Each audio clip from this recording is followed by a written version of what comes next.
오늘 은혜 받으실 하나님 말씀의 제목은 박물관 신앙을 벗어나자, 박물관 신앙을 벗어나자라는 제목으로 하나님 말씀을 전하려고 합니다. 산모 중에는 자연분만을 하는 산모도 있지만 수술을 하는 산모도 있습니다. 자연분만을 하지 못해가지고 수술을 받는 한 산모에게 마취를 시키면서 의사가 어머니 심호흡을 하세요, 심호흡을 하세요 라고 이야기했어요. 그랬더니 이 산모가 너무 긴장을 해가지고 심호흡, 심호흡 이렇게 하더라는 거예요. 저는 이 이야기를 들으면서 이런 생각을 해봤어요. 이 산모와 마찬가지로 우리 그리스도인들도 이와 똑같은 모습이 아닐까라는 생각을 해보았더라는 거예요. 전도하세요, 예배 잘 드리세요, 기도하세요, 말씀 묵상하세요 라고 이야기하면 실제로 뭐 해야 돼요? 이 산모가 심호흡을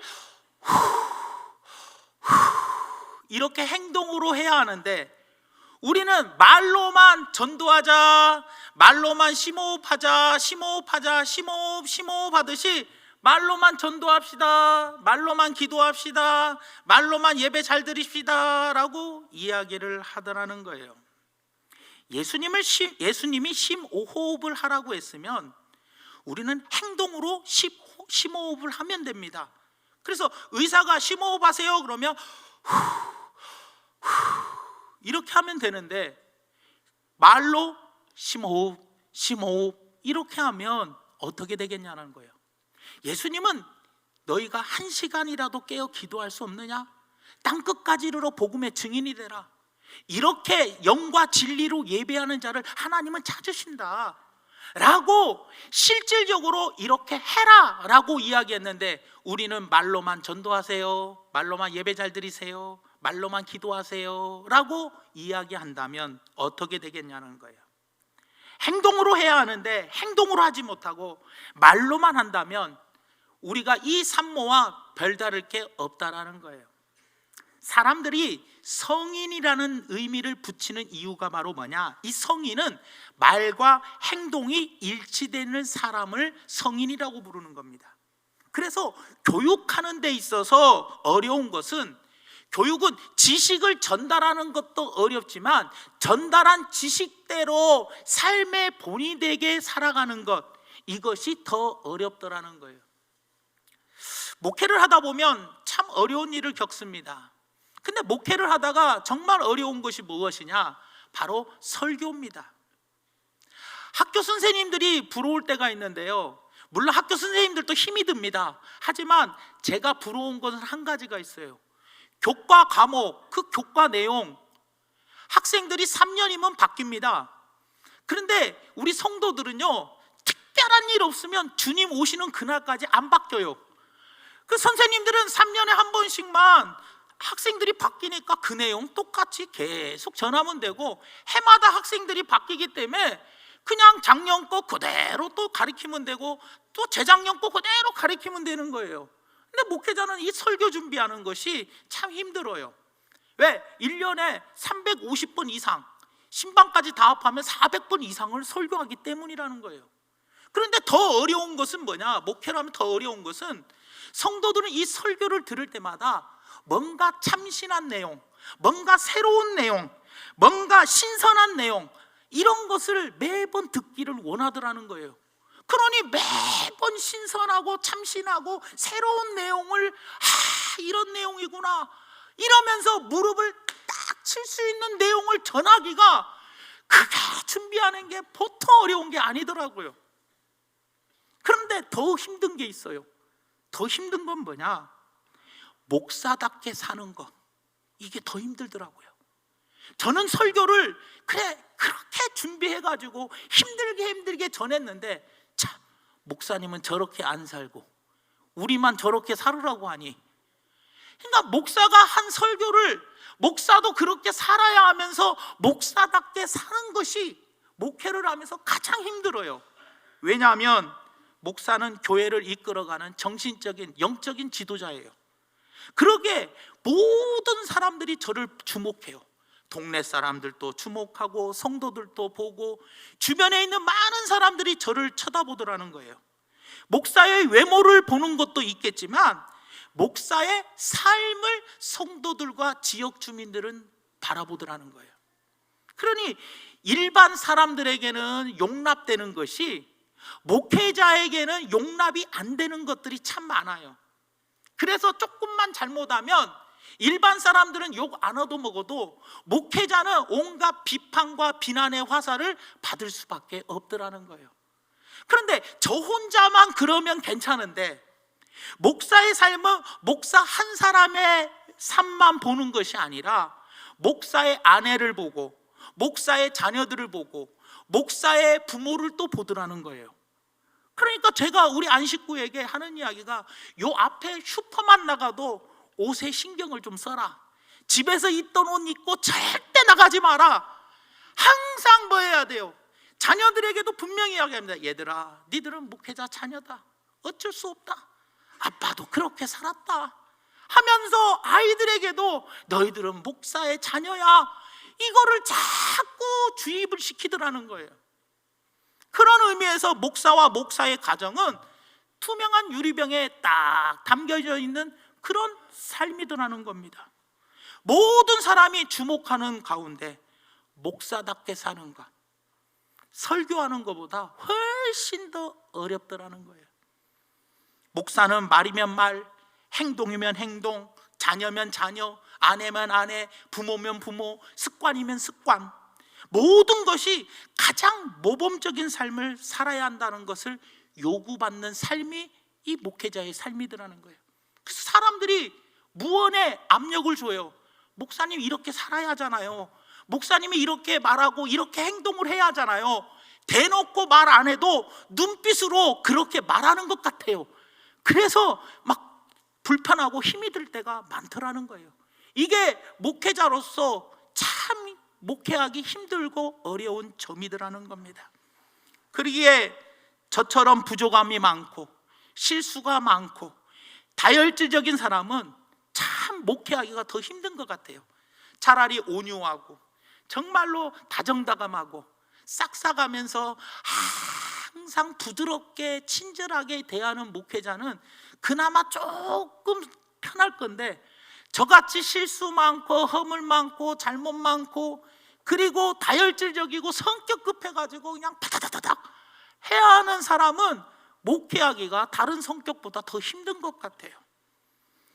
이런 모양에서 목사답게 살아보려고 애를 쓰지만 참 힘들고 힘들더라는 겁니다.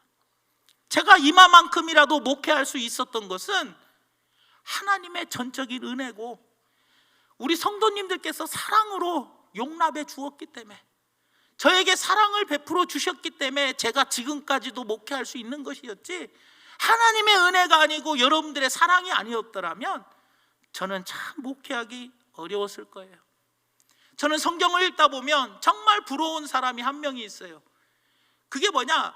바로 사도 바울이에요.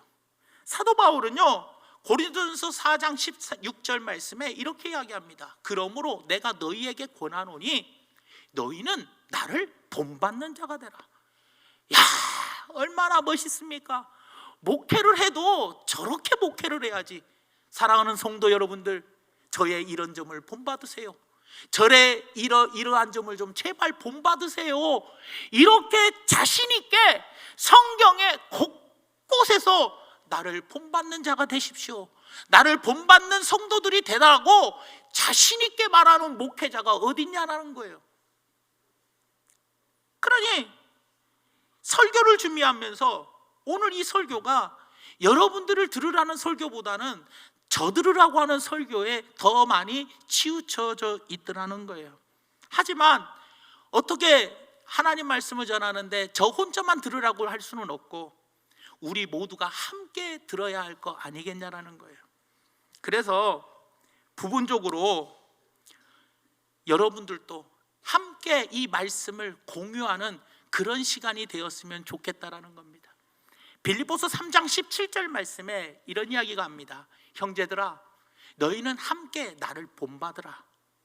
나를 본받아라. 라고 빌립보 교인들에게 이야기하며 한 가지 또 조건을 답니다. 그리고 너희가 우리를 본받는 것처럼 그와 같이 행하는 자들을 눈여겨 좀 봐라. 눈여겨 봐라. 그래서 너희들도 그렇게 행하라라고 이야기해주고 있다라는 거예요. 비록 여러분들에게 저는 부족해서 실수가 많고 다혈질적이고 성격이 급해서 저의 이런 모습을 본받으십시오, 본받으세요라고 말은 못해도 우리의 모델인 예수님, 사도 바울의 모습을 우리가 본받으세요 라고는 말할 수가 있다라는 거예요. 그러니 오늘 말씀을 통해서 교회 안에 믿음의 본이 되어야 할 일꾼들이 많이 있지 않습니까? 그럼 우리의 일꾼들이 정말로 예수님을 본받는 그런 우리 성도님들이 되기를 예수님의 이름으로 부탁을 드립니다. 그래서 주변의 이 성도들이나 지역 주민들이 우리 교회 이 일꾼들을 바라볼 때, 야, 신앙생활은 저렇게 해야 돼, 예수를 믿어도 저렇게 믿어야 돼 라는 소리를 들어야지, 야, 저렇게 예수 믿으려면 나는 안 믿는다, 이런 본이 되지 못하는 소리를 듣는다면 어떻게 되겠냐라는 거예요. 가정도 마찬가지 아닙니까? 부부간에 서로 싸우면서 내가 당신을 만난 게 내 최악의 선택이야 라고 이야기하면 그 모습을 보고 들었던 자식들이 얼마나 마음에 상처가 오고 그 가정은 얼마나 불행한 가정이 되겠냐라는 거예요. 하지만 부부가 서로 대화의 내용이 뭡니까? 내가 당신을 만나고 선택한 것이 최상의 선택이었고 최상의 복이었어 라는 말을 듣는 자녀들은 얼마나 자부심을 갖고 나도 우리 부모님처럼 저렇게 살아야지 라는 어떤 자긍심을 가질 수 있는 거 아니겠냐라는 거예요. 그러니 교회에서도 마찬가지 아닙니까? 일하는 직분자들의 생각과 은행은 참으로 중요하더라는 거예요.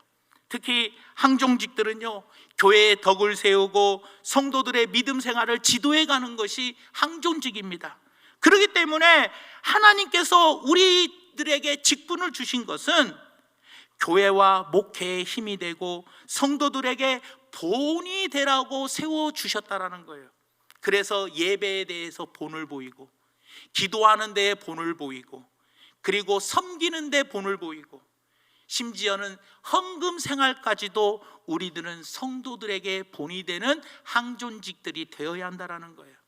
그래서 교회 헌법에 보면요, 교단 헌법과 교회 법에 보면 침례교인 30명당 장로 1명을 세웁니다. 그리고 권사와 안수집사는 침례교인 20명당 1명을 세웁니다. 그 이유가 바로 뭡니까? 최소한 침례교인 30명 이상을 돌보며 그들에게 믿음의 본을 보이라고 세우는 거예요. 그러니 교회의 지도자로서 교회를 세우고 목회를 돕는 일에 본이 되는 삶이 무엇보다도 중요하더라는 거예요.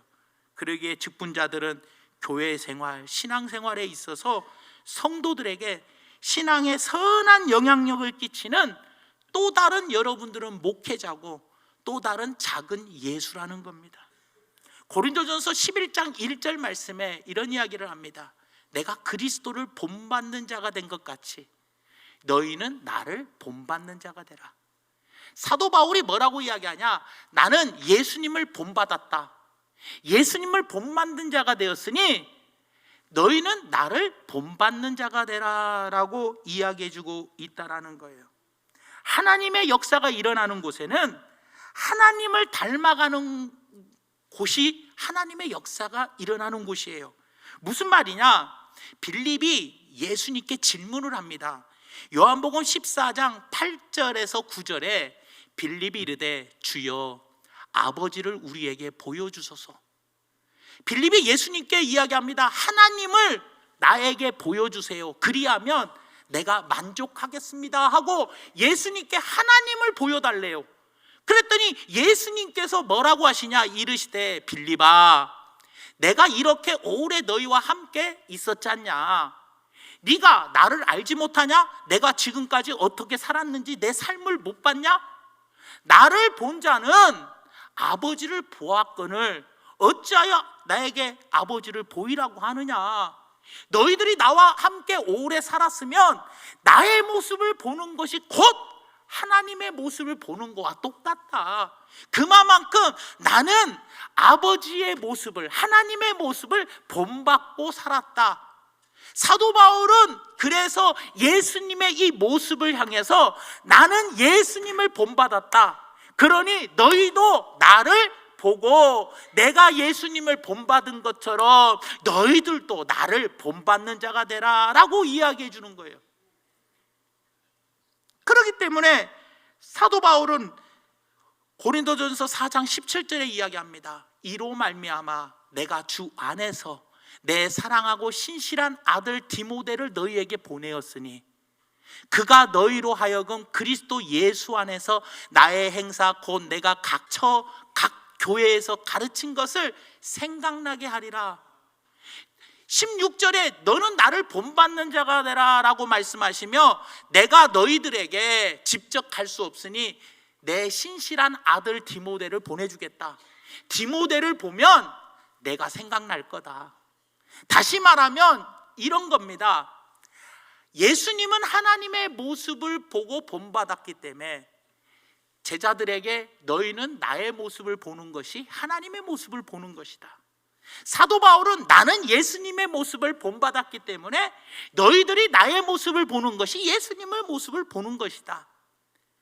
너희들이 내가 내 신실한 아들 디모데를 보냈으니 디모데를 보는 것이 디모데가 나를 본받아서 나의 모습을 보는 것과 같다라는 이야기가 오늘의 말씀이라는 거예요, 여러분들.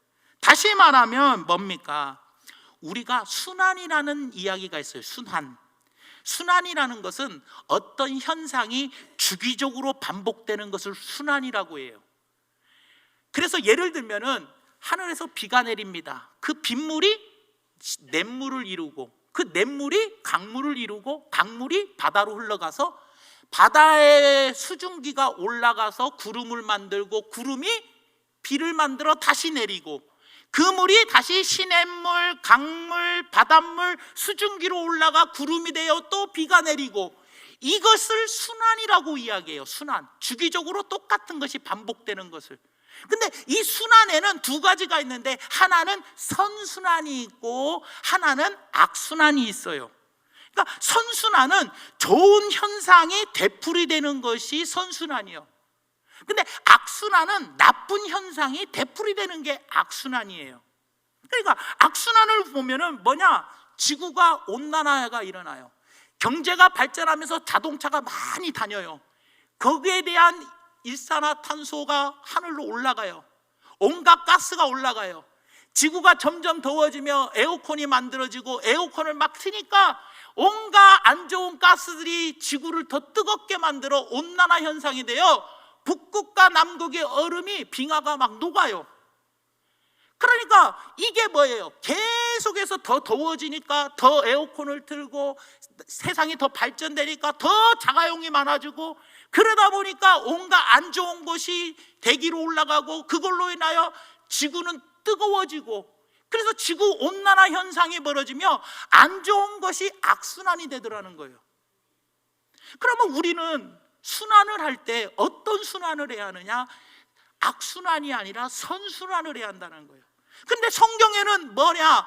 예수님이 하나님을 보고 또 바울은 예수님을 보고 또 디모데는 바울을 보고 이 모습이 계속해서 어떻게 됐어요? 선순환으로 돌았어요. 악순환이 아니라 선순환. 그것이 바로 복된 삶이라는 거예요. 옛날에 우리나라를 보십시오. 일제시대 때나 유교시대 때 그 많은 핍박 속에서도 기독교인이 앞장서 가지고 나아갔어요. 밤마다 산기도를 하며 금식을 하고 철야를 하면서 눈물 흘리면서 이 나라 이 민족을 위해서 기도하던 것이 계속해서 선순환으로 가다가 사회가 발전하고 경제가 살아나면서 먹고 살만해지며 점점 그 선순환이 식어가고 있더라는 거예요.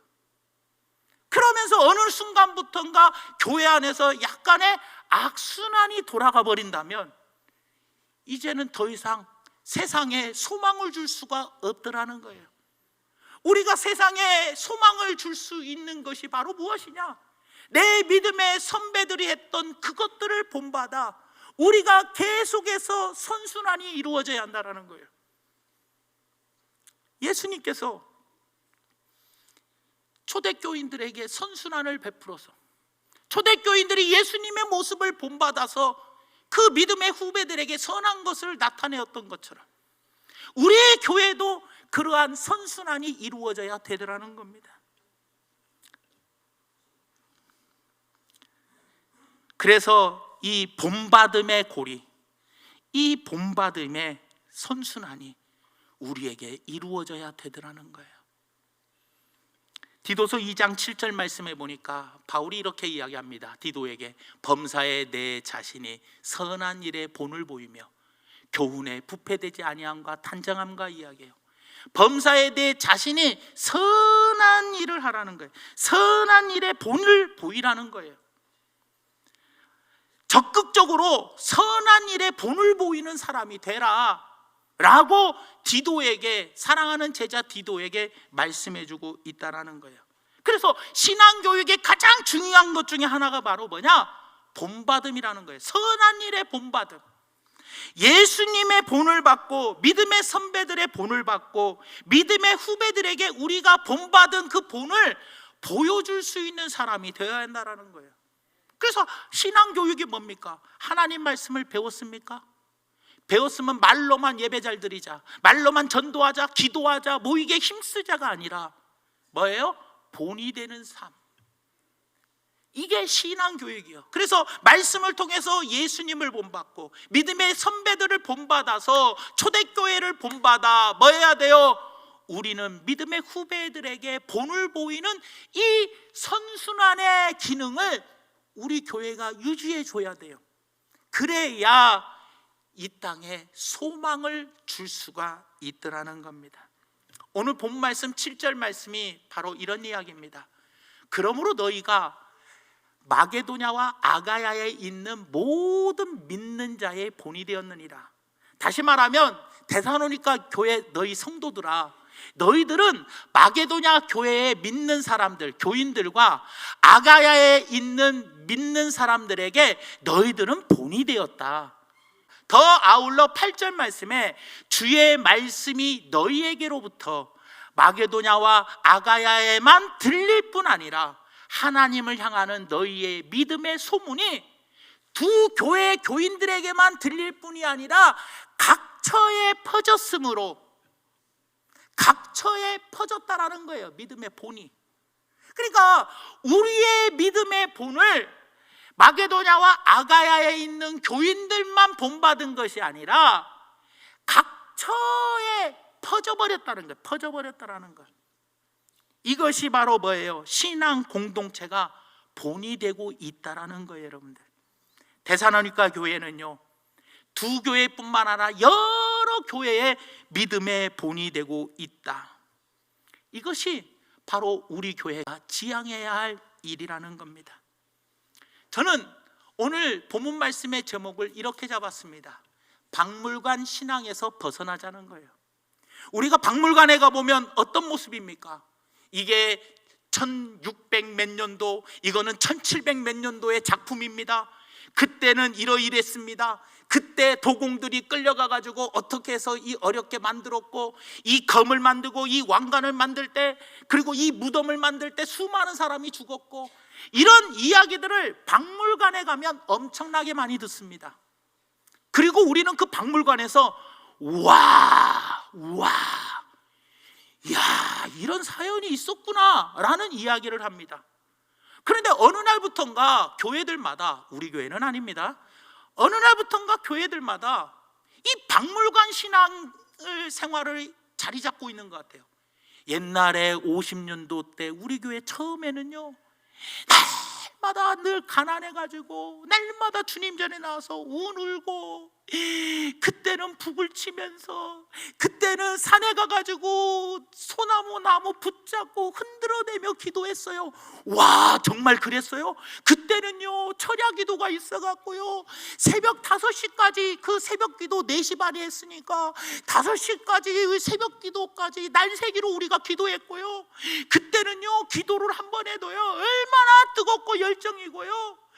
옛날에는요 뭐 어디 교회에서 부흥회 한다 하면 여기 가서 은혜 받고 저기 가서 은혜 받고 얼마나 예배를 사모했는데요 하면서 우리는 옛날에 돌아가신 그 믿음의 선배들로부터 지금까지 박물관 신앙을 늘 듣고 살았어요. 박물관에 가지고 그냥 보고만 말았지 실질적으로 내가 그렇게 했냐라는 거예요.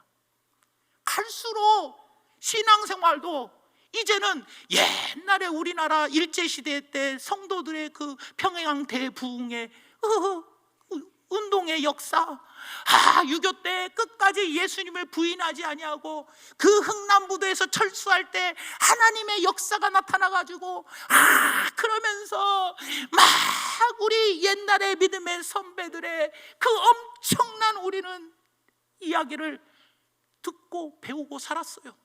한마디로 말하면 점점 나는 그 믿음의 선배들의 선순환, 본받음의 선순환이 나때로 이어지고 내 부모의 세계에서 물려받은 그 믿음이 나에게 있는 믿음이 내 자녀와 내 손주에게도 계속해서 이 본받음의 선순환이 돌아가야 하는데, 어느 날부터인가 옛날 고려시대적 이야기로 그때는 금식하고 나라와 민족을 위해서 기도하고 성령 충만받기 위해서 밥도 안 먹고 막 눈물 흘리며 열심히 기도한 그 이야기가 박물관의 이야기처럼 돼버리고 말아버렸더라는 거예요.